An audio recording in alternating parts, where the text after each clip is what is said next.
네, 이번 시간에는 디포머의 이 컬렉션 디포머, 보정 디포머죠. 예, 얘를 한번 살펴보겠습니다.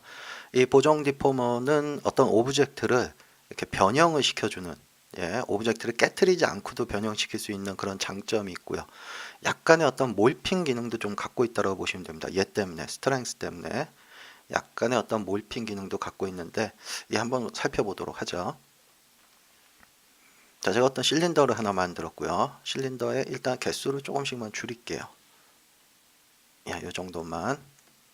다음은 먼저 보셔야 되는 게 이제 뭐냐. 자, 오브젝트 모드일 때는 얘를 선택을 해도 뭐 특별한 게 없어요. 그죠? 그 다음에 얘를 이 엘리먼트 모드, 뭐 포인트, 엣지, 면, 폴리곤 선택을 해도 아무것도 없습니다. 얘는. 자, 그럼 이제 어떤 결과가 나오는지 얘를 차일드 한번 시켰다가 뜯어내면 차일드 시키는 순간 이 오브젝트의 외형을 그대로 복사를 뜹니다. 한번 볼게요. 차일드를 한번 시키면 어때요? 지금 이 실린더의 모양을 그대로 복제를 떴습니다. 자, 이젠 뜯어내도 그대로 남아있어요. 얘가. 얘 없어도. 무슨 말인지 이게 뭘 하는 건지 아시겠죠? 보정이라는 거, 이 디포머 자체가 어떤 오브젝트에 한번 차일드 되는 순간 그 오브젝트 그대로 복제를 뜹니다. 일단은. 자, 그럼 일단 복제를 떴다는 거를 한번 보여드린 거고, 자, 그렇다면 복제를 뜬 이 상태부터는 얘의 어떤 엘리먼트의 변화를 이 부모 오브젝트가 그대로 받아들인다는 거예요. 자, 한번 볼게요. 제가 어떤 포인트를 하나 잡아서 얘를 변형을 주면 부모 오브젝트도 그대로 이 변형을 받아들입니다. 자, 그럼 이제 컬렉션에 있는 이런 옵션들을 살펴볼게요. 자, 먼저 락이라는 거. 이 락은 더 이상 변형을 못 시키게 고정을 시켜버리는 겁니다. 보시는 것처럼 컬렉션을 선택을 하고 엘리먼트 선택을 해도 아무것도 선택할 수 없게 돼 있어요. 선택을 한다 하더라도 움직일 수가 없습니다. 다시 말해서 더 이상 변형을 시키지 못하게 락을 잠가버리는 겁니다. 자, 그 다음에 여기 있는 스케일. 이 스케일이라는 거는 뭐냐면 이렇게 생각하시면 좋아요. 요거를 보여드리기 위해서 가장 보여드리기 쉬운 걸로 작업을 할게요. 저 스케일은 뭐냐면 어떤 변형이 일어난 그 상태에서 부모 오브젝트, 이 원본 오브젝트의 최적이 변할 때 그 최적에 맞춰서 비례적으로 그 변형된 형태를 비례적으로 변형을 줄 건지 말 건지 그걸 정하는 겁니다. 말이 좀 어려워 보이는데요. 뭐 특별한 건 아니고요. 자, 컬렉션을 넣었습니다. 그래서 이제 복제를 떴고요. 얘가 모양을. 이 상태에서 제가 포인트 하나만 선택을 해서 일단 위로 좀 올려 놓을게요. 요 정도. 요렇게 한번 보세요. 자, 이 상태에서 부모의 어떤 최적이 변한다면 예를 들어 제가 위드 값을 높여 볼게요.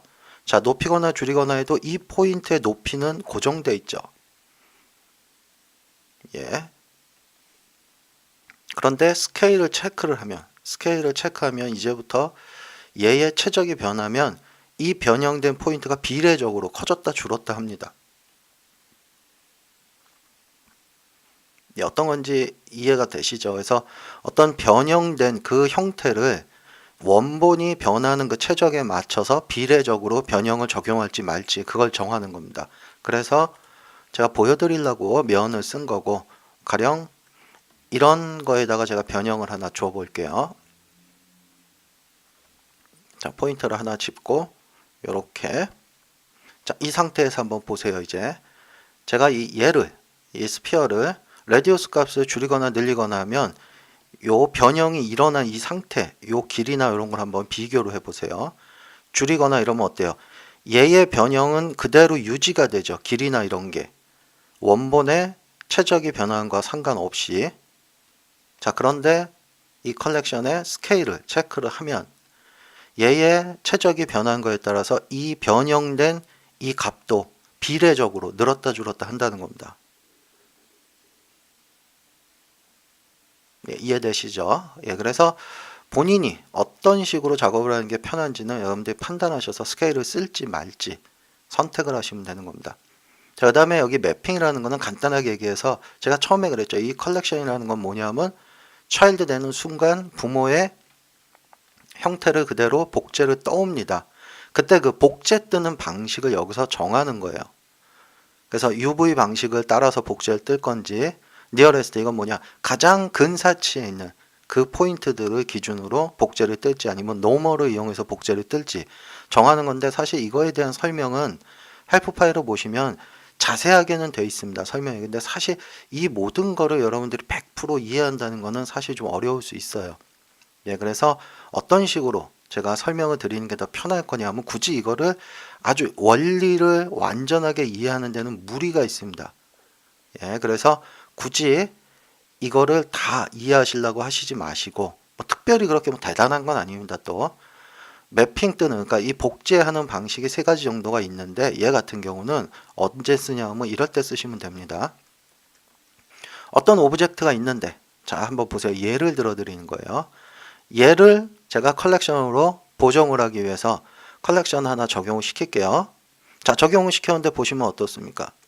완전하게 복제 못 떴죠. 이 부분 못 뜹니다. 왜냐, 여기 포인트가 겹쳐 있기 때문에 이 근사값, 예, 근사값을 이용을 해서 복제를 할 때 이 부분을 제대로 복제 못 떠요. 예, 이랬을 경우에 복제가 제대로 안 된다면 이 방식을 한번 바꿔보시면 됩니다. UV로 해볼까요? 되나? UV도 안 됩니다. 왜냐, UV라는 거는 이런 거죠. 지금은 이제 없지만, 지금 여기 보이질 않지만 UV라는 건 이런 겁니다. 얘가 에디터블 냈을 때, 예, 이 UV 맵 있죠, 이거.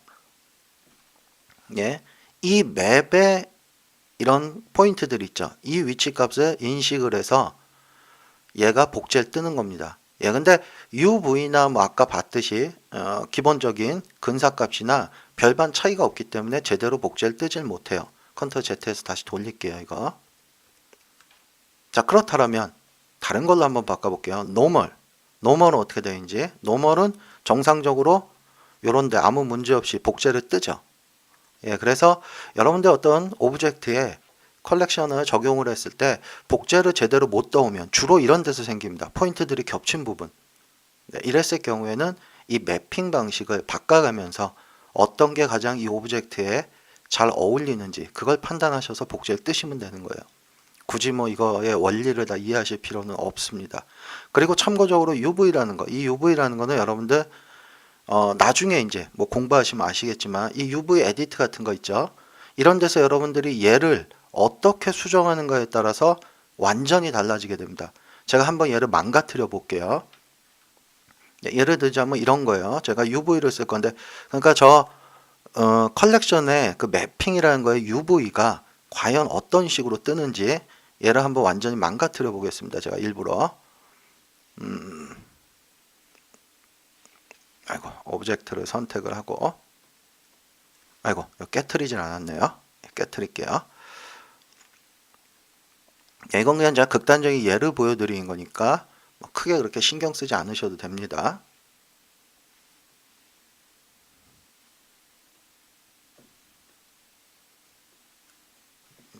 스케일로 조금만 줄일게요.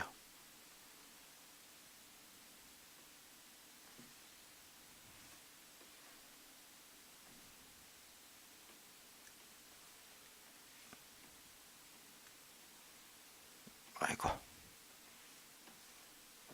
그러니까 여러분들이 나중에 이런 UV 에디트 같은 거를 배우시게 되면은 물론 뭐 이런 걸 이용해서 좀 더 정확하게 여러분들이 만들어내실 수도 있을 거예요. 예, 그런데 지금은 일단 아까는 얘네 두 개가 겹쳐 있었죠. 근데 지금은 제가 겹치지 않게 이게 떨어뜨려 놨습니다.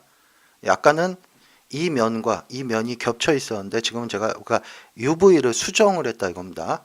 자, 수정한 상태에서 한번 나가 볼게요.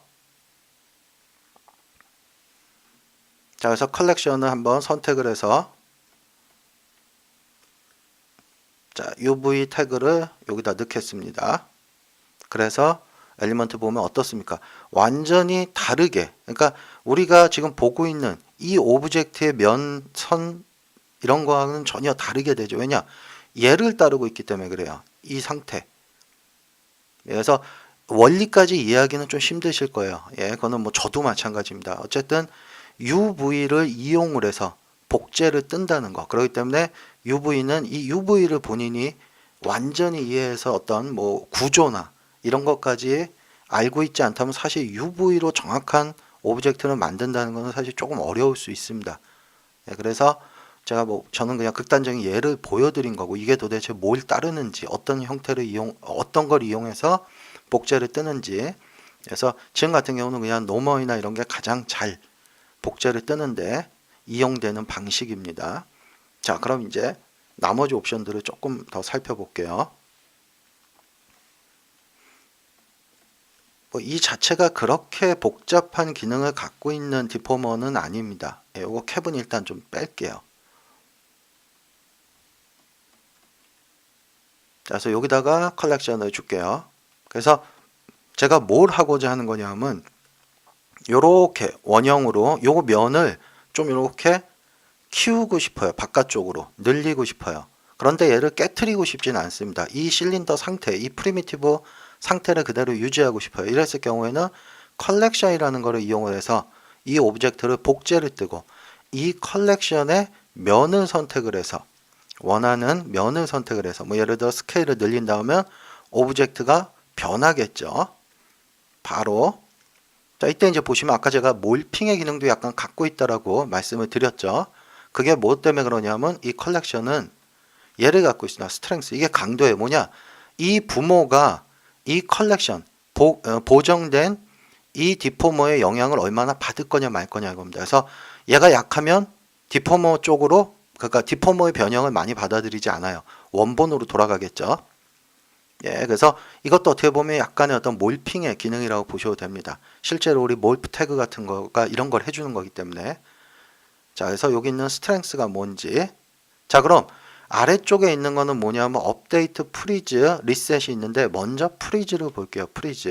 프리즈라는 건 뭐냐면 이 스트렝스 값을 이용을 해서 스트렝스 값을 이용해서 내가 어떤 변형의 심을 요 정도로 작동을 시켜놨어요.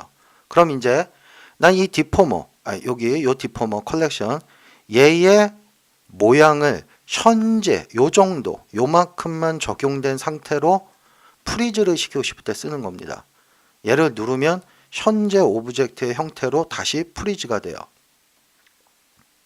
이해되시나요? 다시 좀 줄일까요? 요 정도 프리즈.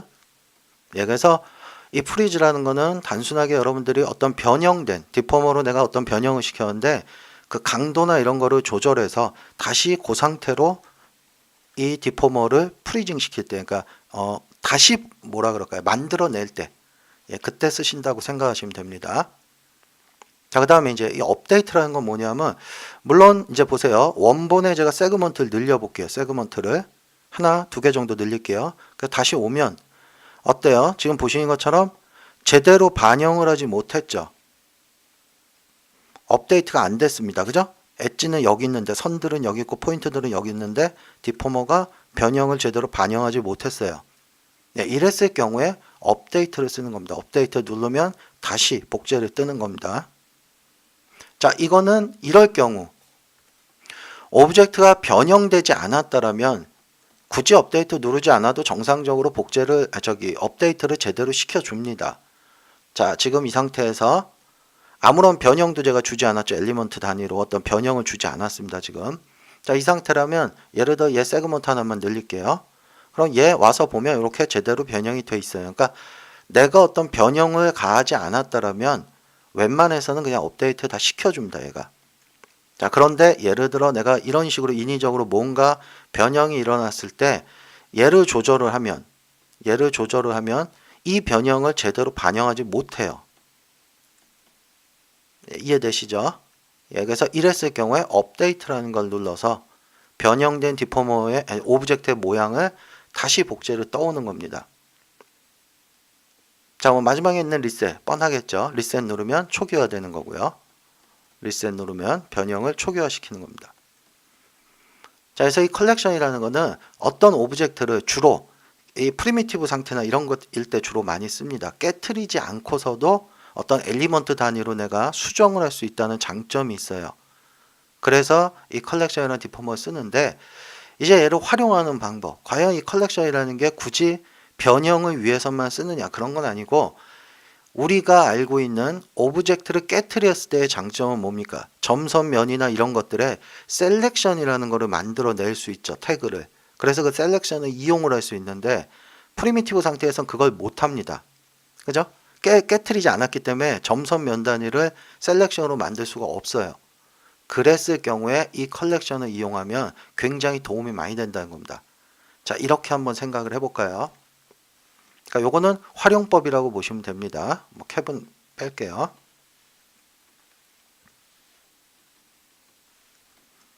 아주 쉬운 예로 전 얘를 매터리얼을 입힐 건데 여기 있는 요쪽 선, 요쪽 면 이렇게 원형으로 그 다음에 아래쪽에 하나 다른 매터리얼을 주고 싶다라고 한다면 얘를 깨트리지 않고선 힘들죠.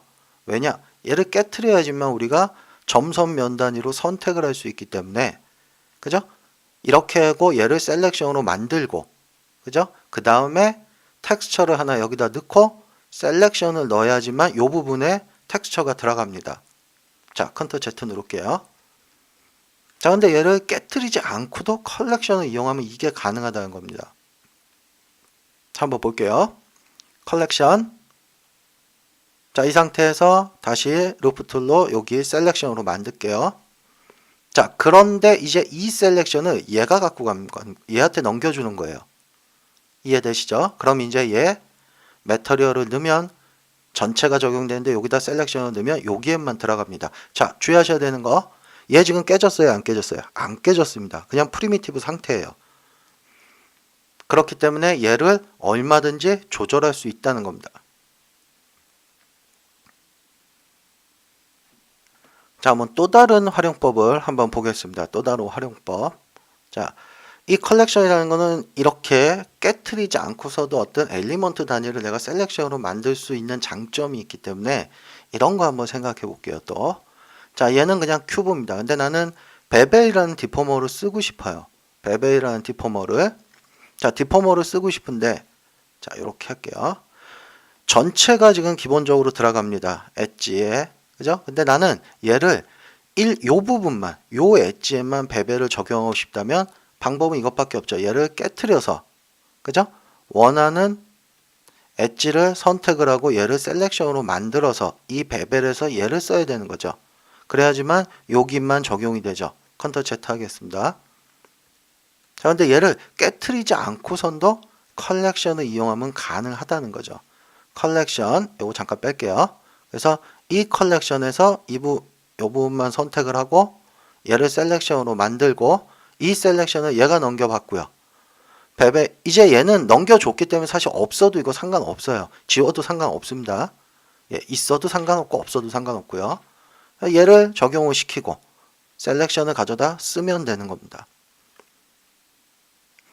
자, 이런 식으로 이 컬렉션이라는 거는 뭐 어떤 오브젝트의 그 보정을 위해서 변형을 위해서 사용을 하지만 예, 이런 식으로 장점을 갖고 있기 때문에 어떤 프리미티브 상태의 오브젝트의 엘리먼트 단위를 내가 선택을 해서 그 선택된 영역을 셀렉션으로 만들 수 있기 때문에 이런 거를 이용하면은 여러분들이 프리미티브 상태의 내부로 그러니까 깨트려서 내부로 들어가지 않아도 이런 셀렉션을 이용할 수 있는 장점이 있습니다. 그래서 굉장히 많이 애용되는 네, 그런 디포머라고 보셔도 됩니다.